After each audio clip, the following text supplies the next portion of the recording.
반갑습니다. 예수는 빛교회입니다. 오늘은 복이라 라는 제목으로 시편 119편 1절에서 16절까지의 말씀으로 함께 은혜 나누도록 하겠습니다. 구약성경 시편 119편 1절에서 16절까지의 말씀입니다. 먼저 오늘 본문 말씀 함께 나누겠습니다. 행위가 온전하여 여호와의 율법을 따라 행하는 자들은 복이 있으며 여호와의 증거들을 지키고 전심으로 여호와를 구하는 자는 복이 있도다. 참으로 그들은 불의를 행하지 아니하고 주의 도를 행하는도다. 주께서 명령하사 주의 법도를 잘 지키게 하셨나이다. 내 길을 굳게 정하사 주의 율례를 지키게 하소서. 내가 주의 모든 계명에 주의할 때에는 부끄럽지 아니하리이다. 내가 주의 의로운 판단을 배울 때에는 정직한 마음으로 주께 감사하리이다. 내가 주의 율례들을 지키오리니 나를 아주 버리지 마옵소서. 청년이 무엇으로 그의 행실을 깨끗하게 하리이까? 주의 말씀만 지킬 따름이니이다. 내가 전심으로 주를 찾았사오니 주의 계명에서 떠나지 말게 하소서. 내가 주께 범죄하지 아니하려 하여 주의 말씀을 내 마음에 두었나이다. 찬송을 받으실 주 여호와여, 주의 율례들을 내게 가르치소서. 주의 입의 모든 규례들을 나의 입술로 선포하였으며 내가 모든 재물을 즐거함 같이 주의 증거들의 도를 즐거워하였나이다. 내가 주의 법도들을 작은 소리로 읊조리며 주의 길들에 주의하며 주의 율례들을 즐거워하며 주의 말씀을 잊지 아니하리이다. 아멘. 이 세상에서 가장 복된 일, 그것은 그리스도 예수가 이 땅에 오셔서 우리를 위해 복음을 전하시고 십자가의 죽음과 부활로 구원을 완성하십니다. 그리고 우리는 그 구원의 복음을 따라 복음 증거하는 복된 자의 삶을 살아갑니다. 우리가 사는 이 세상에서도 복을 이야기합니다. 오복이라는 이야기가 있죠. 서경, 홍범편 등에서 인생의 바람직한 조건으로 제시한 수부, 강령, 유호도, 고정명, 이 5가지를 가리키는 일반 용어입니다. 첫째가 수로 장수를 이야기하고, 둘째가 부로 부유함을 이야기합니다. 셋째, 강령은 건강함, 넷째가 유호독으로 덕을 좋아한다는 뜻으로 주변에 선한 영향력을 끼치는 것을 의미하죠. 마지막으로 고종명은 아름다운 죽음을 의미합니다. 이처럼 사람들은 저마다 자신들의 인생을 복되게 만들려고 노력합니다. 각자 자신의 주관적인 가치와 선호를 쫓아 행복을 추구하고 복된 삶을 살려고 하지요. 그래서 다양한 수행, 또 때로는 이것이 지나쳐서 사이비 이단들이 그런 복을 믿기로 인간 스스로 높은 경지에 이를 수 있다고 생각합니다. 그리고 이것이 때로는 잘못되어서 인간을 죽음으로 내몰고 악한 범죄까지도 이르게 합니다. 그러나 복된 인생은 스스로 이룰 수 있는 것이 아닙니다. 사람 스스로 복 자체가 될 수 없습니다. 우리에게 복이 되시는 분은 오직 한 분, 예수 그리스도 뿐이십니다. 오늘 시편 119편을 통해서 사람이 어떻게 하면 진정한 복된 삶을 살 수 있는지 우리 함께 바라보며 예수님의 이 땅 오심을 기다리는 우리 대림절을 함께 나누기 원합니다. 우리 깊은 본문으로 들어가 보겠습니다.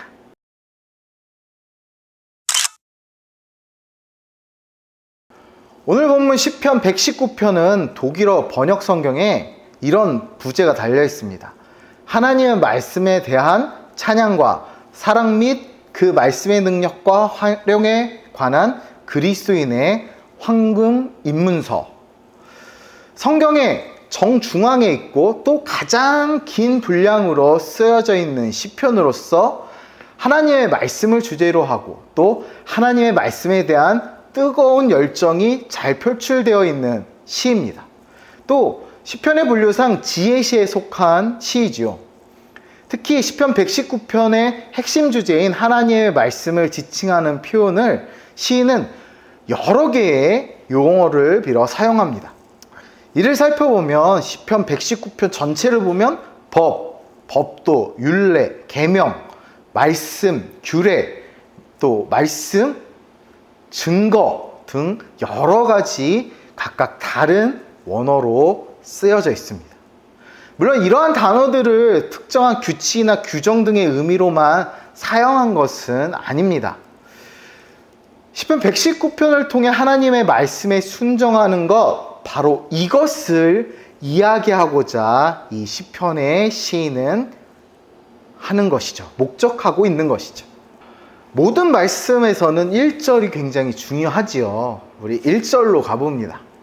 시편 저자는 인생의 참된 복이 하나님의 말씀에 있다고 선언하며 오늘 본장을 시편을 시작합니다.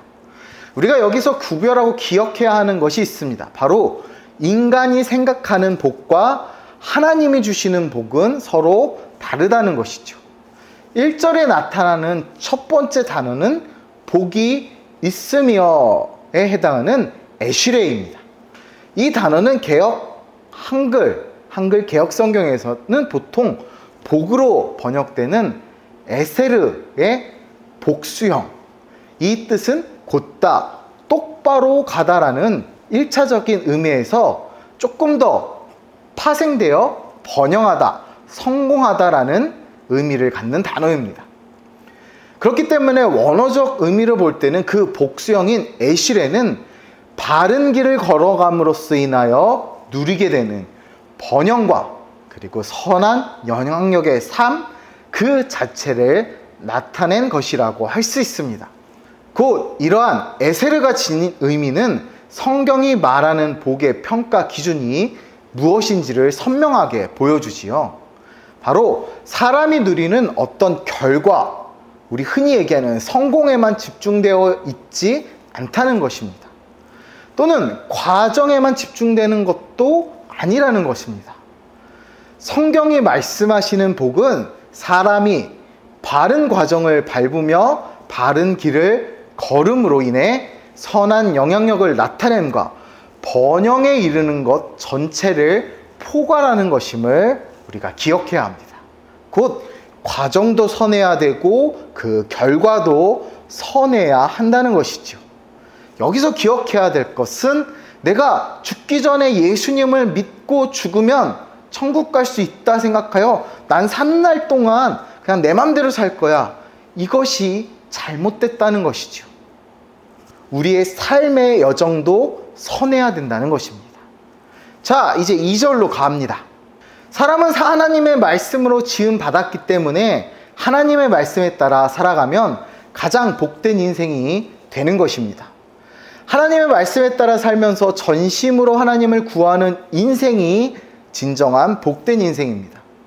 전심으로 하나님을 구한다는 것은 인생의 참된 복이 부귀영화가 아니라 하나님께 있다는 믿음의 고백입니다. 복된 인생을 사는 사람은 하나님의 말씀을 쫓기에 불의를 도모하지 않습니다. 하나님의 말씀은 우리를 온갖 불의에서 멀어지게 하기에 하나님의 말씀을 쫓는 자는 필연코 불의를 미워합니다. 우리 4절에서 하나님은 우리의 행복을 위해 계명을 주셨지요. 우리가 출애굽기와 신명기의 계명이라는 그 계명을 알고 있습니다. 하나님의 계명은 우리를 행복한 삶으로 안대하기 위해서, 그래서 복된 삶은 하나님의 말씀에 전적으로 순종하는 길에 있다는 것을 기억해야 합니다. 4가지의 하나님과 약속, 그리고 6가지의 사람 사이의 약속, 그 계명을 순종할 때 우리에게 복된 길이 열립니다. 그래서 시인은 5절을 통해 하나님의 계명에 순종하게 해달라 간구합니다. 안타깝게도 우리의 의지만으로는 하나님의 말씀에 온전히 순종할 수 없습니다. 우리에게는 선을 행할 능력이 전혀 없기 때문입니다. 하나님이 우리를 붙잡아 주셔야 말씀에 순종할 수 있습니다. 그럴 때야 6절에서 말씀하듯 비로소 수치를 당하지 않습니다. 하나님의 백성이 그분의 말씀에 순종하지 않는 것은 그 자체로 부끄러운 것입니다. 하나님의 말씀은 인생의 참된 복입니다. 그 복을 누리기 원한다면 우리는 순종해야 합니다. 진정으로 복된 인생은 하나님의 말씀을 아는 것을 넘어 매일 순종하며 사는 인생입니다.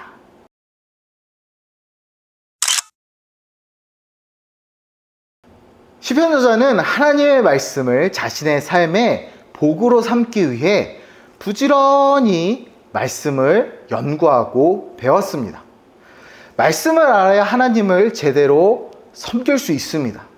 말씀 배우기를 게을리하면 하나님의 뜻에 상관없는 종교인으로 변질되기 쉽습니다. 하나님의 뜻은 말씀 속에 존재합니다.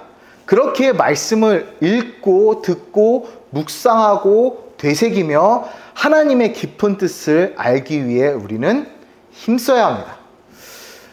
최근에 여러 신학과 신앙의 형태, 또 이것이 트렌드라는 이름으로 여러 논의들이 있지요. 그런데 말씀 읽는 것이 마치 고역이고 젊은 세대에게 아무 상관없는 일인 것처럼 이야기하는 몇몇 사람들이 있습니다. 말도 안 되는 이야기입니다. 말씀 없이 신앙은 있을 수 없습니다. 젊은 세대가 말씀을 싫어한다? 그렇기 때문에 말씀을 듣지 않는다? 읽지 않는다? 그렇지 않습니다. 교회를 떠나는 이유는 우리가 모범이 되지 않았기 때문이고, 우리가 하나님 앞에 온전히 서지 않았기 때문이지, 우리 안에 말씀이 그들에게 들어가지 않아서가 아닙니다. 말씀이 어려워서도 아니고 말씀이 무가치해서가 아닙니다. 말씀을 읽기 싫어서가 아니라는 것입니다. 말씀이 육신되어 이 땅에 오신 예수님을 부정하는 말입니다. 우리가 손에 들고 휴대폰에 넣고 다니는 이 성경이 바로 우리 삶의 기준이 되며 삶의 이정표가 됩니다. 그리고 하나님의 말씀은 9절에서 말씀하듯 혈기왕성한 청년들에게 절제를 가르쳐 행실을 깨끗하게 지켜줍니다. 하나님의 말씀을 따르면 죄의 유혹에서 벗어날 수 있습니다. 아무리 유혹이 강해도 하나님은 말씀을 통해 우리를 바른 길로 이끌어 주십니다. 시편 저자는 많은 재물로 인해 기뻐하는 것보다 하나님의 말씀을 즐거워하는 편이 더 좋다고 고백합니다. 이 세상의 물질은 아무리 많다고 해도 인생의 궁극적 행복을 줄 수 없습니다. 사람이 죽으면 물질로 인한 기쁨도 그칩니다. 하지만 하나님의 말씀은 영혼의 만족을 주십니다. 사람을 영원한 생명의 길로 인도해 주십니다. 참된 믿음의 사람은 물질적 부요보다 영적 부요함을 더 사모하는 사람입니다. 영적 부요함을 추구하는 사람은 날마다 하나님의 말씀을 묵상합니다. 말씀 속에서 인생의 참된 기쁨과 만족을 얻습니다. 진정 복된 사람은 세상의 즐거움으로 참된 만족을 삼지 않습니다. 이 세상의 어떤 부요함보다 하나님의 말씀과 하나님의 뜻을 구하는 사람, 하나님의 말씀을 사모하며 하나님을 부지런히 구하며 살아가야 합니다. 하나님을 가까이 함이 참된 복임을 알고 그 복을 추구해야 합니다. 시편 73편 28절 말씀에 이렇게 말씀하십니다. 하나님께 가까이 함이 내게 복이라. 내가 주 여호와를 나의 피난처로 삼아 주의 모든 행적을 전파하리이다. 아멘.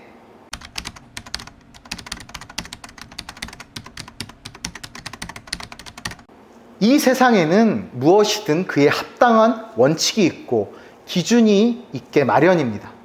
신앙도 마찬가지입니다. 구원을 위해서는 구원을 위한 원칙과 기준이 있습니다. 그리스도인으로 살아가기 위해서는 그에 합당한 자질을 갖추기 위해 그에 맞는 원칙과 기준을 지켜야 합니다. 또 축복된 삶을 누리기 위해서는 그에 부합된 기준을 충족시켜야 합니다. 즉 모든 것이 이 원칙과 기준에 의해 판단되고 결정되는 것입니다. 그렇다면 여러분, 구원에 합당하며 구원받은 성도로 인정받으며 복된 삶을 영위하기 위한 기준은 무엇일까요? 그것은 바로 하나님의 말씀입니다. 복이라 라고, 네가 복된 사람이다 라고 칭찬받기 위해서, 우리가 하나님의 복된 자가 되기 위해서는 하나님의 말씀을 따라 범사를 행하고 하나님의 말씀에 입각해 선택하고 결정하며 하나님의 말씀을 받들어 순종하며 그 말씀을 따라 살아가야 합니다. 이것만이 우리를 살리고 복되고 아름다운 삶을 살도록 우리를 견고한 자리에 세울 수 있습니다. 그렇습니다. 복된 삶은 세속적 즐거움에 있지 않습니다. 아무리 음악적으로, 아무리 예배가 뛰어난 어떤 즐거움을 갖다 하더라도 그것이 하나님의 즐거움인지, 그리고 내가 하는 행위가 선교적이라고 생각할지라도 먼저 하나님의 말씀이 그 안에 있는지 살펴보기 원합니다. 하나님의 말씀에 순종하는 길에 우리의 복된 삶이 있습니다. 그러므로 부지런히 말씀을 듣고 읽고 묵상해야 합니다. 그럴 때 그 예배의 가치가 있고 그 예배의 기쁨이 더욱더 풍성해집니다. 하나님의 말씀을 삶의 표준으로 삼고 순종하기를 힘써야 합니다. 말씀이 우리를 하나님께 더 가까이 가게 할 것이고 복된 인생으로 변화시킬 것입니다. 우리의 예배가, 우리의 삶이 하나님의 복이 되며 하나님의 기쁨이 되길 축복하고 기도합니다. 감사합니다.